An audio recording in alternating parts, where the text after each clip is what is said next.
નમસ્કાર મિત્રો, all for health, health for all.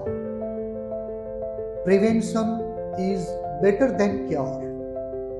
એટલે કે આપણે રોગ છેક સુધી વધતા આપણે એને વધવા જ દઈએ છીએ અને અગાઉથી કોઈ પણ પ્રકારની કાળજી લઈને એને સ્વસ્થ તરફ રાખતા નથી.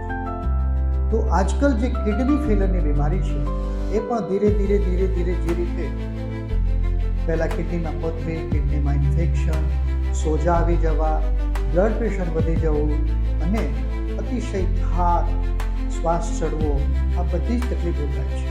કારણ કે આજકાલનું જે જીવન છે અતિશય તણાવભર્યું છે. પરિસ્થિતિ ગમે તેટલી વિકટ હોય છતાં પણ આપણે સહજતાથી લેતા નથી.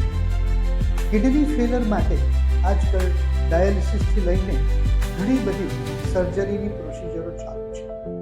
મિત્રો, નિસર્ગ ઉપચારની મારી યાત્રાના અનુભવ પ્રમાણે કિડની ફેલરના જે કંઈ પણ એબનોર્મલ રિપોર્ટ્સ છે એને એલોપેથિક દવાની ઓછામાં ઓછી રિક્વાયરમેન્ટ સાથે આપણે નેચરોપેથી આહાર વિહારની સારવારો જેવી કે કિડની પેક, જેવી કે mud bath, mud packs, sand bath, deep bath, hot arm and foot bath, આ મલ્ટિપલ હાઇડ્રોથેરાપી અને યોગ પ્રાણાયામ દ્વારા કિડનીની ગાળવાની ક્ષમતા, એટલે કે કિડનીની જે પ્યોરિફાઈ કરવાની જે કેપેબિલિટી છે એની ક્ષમતા વધારવાથી આપણે ડાયાલિસિસમાંથી બ્લડ પ્યોર રહે, શુદ્ધ રહે એટલા માટે અને શરીરનું ઇલેક્ટ્રોલાઇટ બેલેન્સ પણ જળવાઈ રહે એટલા માટે આપણે જે પ્રવાહી ખોરાક લઈએ છીએ, જે ડાયુરેટિક ખોરાક લેવો જોઈએ એ લેતા હોતા નથી.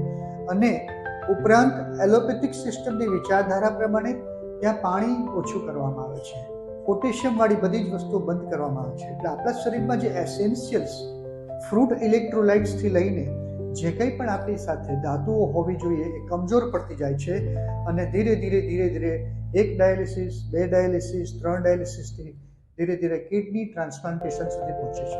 તો મિત્રો, આ બધાથી બચવું હોય અને કિડનીને કાર્યક્ષમ કરવી હોય તો બોધિસત્વ નેચર ક્યોર એન્ડ વેલનેસ રિસોર્ટમાં આવો અમારી ટીમ સાથે કુદરતના ખોળે સૂર્યસ્નાન, પ્રાણાયામ અને બીજી અન્ય રિલેક્સેશનની ટેકનિક સાથે આપણે કિડનીને કાર્યક્ષમ કરીશું. નમસ્કાર.